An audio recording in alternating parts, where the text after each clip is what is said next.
The Everyday Language Learner's Guide to Getting Started by Aaron Myers. Chapter 1, Introduction. Getting Started. The last 10 years have seen a revolutionary change in the world of language learning. A paradigm shift has occurred. The Internet has ushered in the information age, and now, for the first time in the history of the world, language learners have access to every major language. This has not always been the case. Even 10 years ago, teachers necessarily were the main source of input for language learners. They did a great job of collecting materials, creating activities, and directing students' language learning.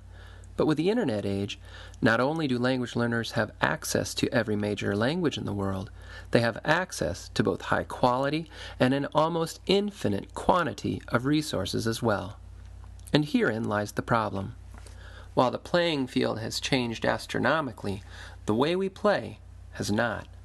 Electricity has been discovered, the light bulb invented, and yet we still read by candlelight. A new day has dawned in language learning, and it is the day of the self-directed, independent language learner. With the ushering in of this new day in language learning, however, a shift will need to take place in the beliefs and strategies of language learners everywhere. The basic belief in the past was not that language could be learned as much as it was that we learn languages when we are taught. The basic strategy was to sit back and listen, doing whatever the teacher instructed. We didn't know any better, there weren't a lot of resources available, and we didn't have a lot of other options. So, it was off to Russian class at the local community college or the French language school if we happened to have been transferred to Paris. But today, both the resources and the options are plentiful. The missing piece of the equation is the knowledge of what it takes to be a self-directed language learner. The gap in knowledge is large, but it is a gap that can easily be closed. While it may seem daunting to most who want to learn another language, it needn't be. The digital camera revolution. Let's look at an example from another area of our modern life. I graduated from high school in 1992. I know, I'm nearly 40. When I graduated, senior pictures were a big deal. As graduation day drew near, I made my appointment with Don, one of the local photographers, and on the appointed day came with several outfits and gave my best smile to his very expensive and very exclusive cameras and equipment. A few $100s, and a few weeks later, I picked up a little box full of enough pictures to give to all of my friends. But somewhere between then and now, everything changed. The digital camera was invented. Photo editing software became widely available, and YouTube taught everyone how to take and make pictures like the pros. I am now an amazing photographer because I have a digital camera and a little program called Picasso to edit my pictures. Now, any high school kid can take their own senior pictures. That is not to discount the work of professional photographers. They still have expertise to offer. But I think we can all agree that the playing field has been leveled, and unlike 20 years ago, the tools to take and make great photos have been placed in our hands. We can see it in other places as well, making music, designing websites, interior design, and so on. In all of these instances, first, the playing field changed with innovations in technology and the sharing of information. Right on the heels of that innovation, however, came a conversion of belief.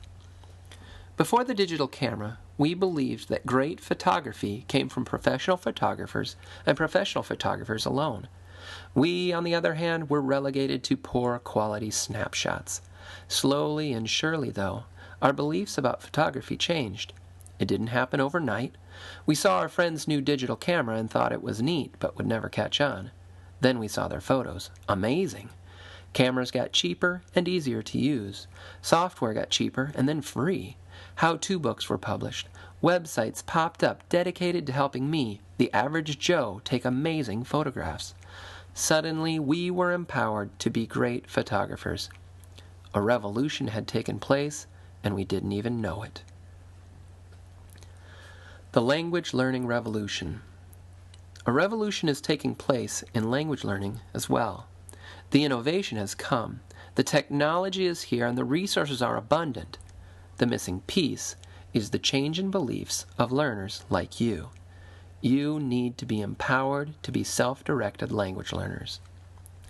That is the goal of this guide, to empower, to encourage, and to educate.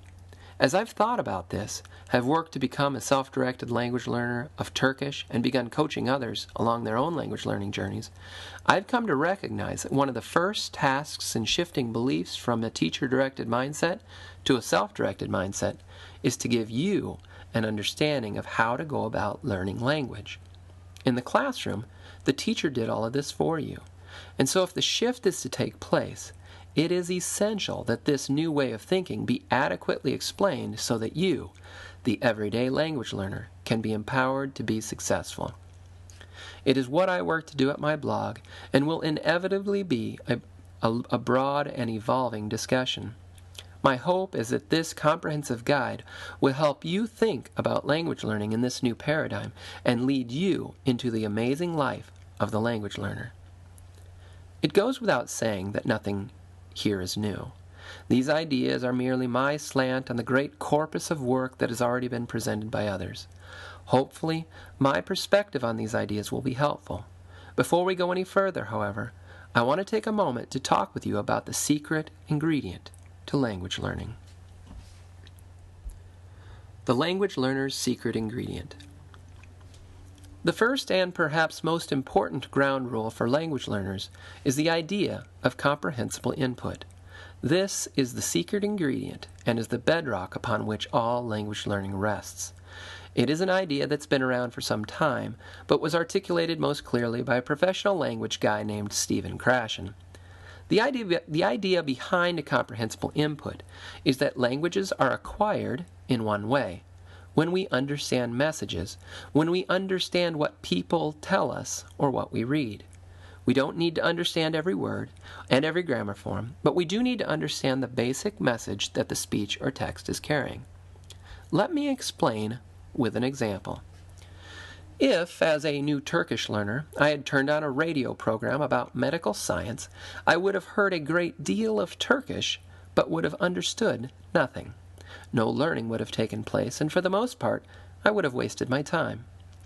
On the other hand, if I'd turned on the television to the children's cartoon Dora the Explorer, which is on CNBC every Saturday morning here in Istanbul, I would have seen Dora and her sidekick monkey Boots walking down a yellow road toward a castle on a hill. If you have kids, you know what I'm talking about. Dora narrates everything she does, telling me that she is walking, as I see her walking. When she needs help figuring out a problem, a song begins to play. Chanta, chanta, chanta, chanta, the song goes, in Turkish, as her backpack comes to life and begins to help. Similarly, when Dora and Boots are lost, the Harita song begins, as Dora's map comes to life on the screen and shows us where to go. Knowing very little Turkish, I was easily able to understand a great deal of what Dora was talking and singing about. I actually remember learning the words for dig, climb, crawl, jump, and many others, backpack and map included, from my Saturday mornings with my 2 kids and Dora. I think you get the picture. Most of Dora the Explorer is in the realm of comprehensible input. While Dora is fun and entertaining, where we get our comprehensible input from matters very little. A grammar class, a textbook, and Dora the Explorer can all give forms of comprehensible input. The difference is in the quantity and the quality. Regardless of how boring a textbook or grammar-based class may be, comprehensible input is present. But where in the past these seemed to be the only option for learning another language, today there are literally hundreds of more efficient and effective, not to mention fun, ways to go about learning another language, Dora the Explorer included. So no matter what you do, the fact remains that in order to learn a language, you need to expose yourself to comprehensible input, and the more, the better. The roadmap to success. Understanding the importance and power of comprehensible input is a great place to begin as a self-directed language learner. But it is hardly enough to build a language learning journey around. It is the foundation, but the house still needs to be built. With the Everyday Language Learner's Guide to Getting Started, I want to give you the tools and know-how so that you're empowered to take charge of your language learning from beginning to end. To do this, I'll begin with my own language learning journey, sharing with you the lessons I learned as I worked to master German, Spanish, and then Turkish. I'll then give detailed instructions about how to set up a personal language learning program. For many, this is the single greatest challenge when learning outside of the structure and direction of the classroom. I also want to give you 3 principles that, when applied, will allow you to maximize your time and effort, giving you more bang for your buck in everything you do. I'll also give you real-world examples of how you can put these principles into practice.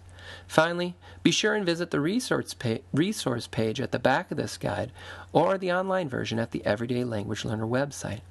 A big part of creating an amazing personal language learning program is knowing where to find the best tools for the job, and the resource page is a great place to begin for this. That is a roadmap of what you'll find in the preceding pages. My goal is to empower you, to help you understand that you don't need a degree in Spanish to learn Spanish. My desire is to bring language learning out of the ivory towers of the academic world and into the homes of average, everyday language learners. In it all, I hope more than anything else to help you become more efficient and more effective language learner who has a lot more fun on the journey. Let's get started.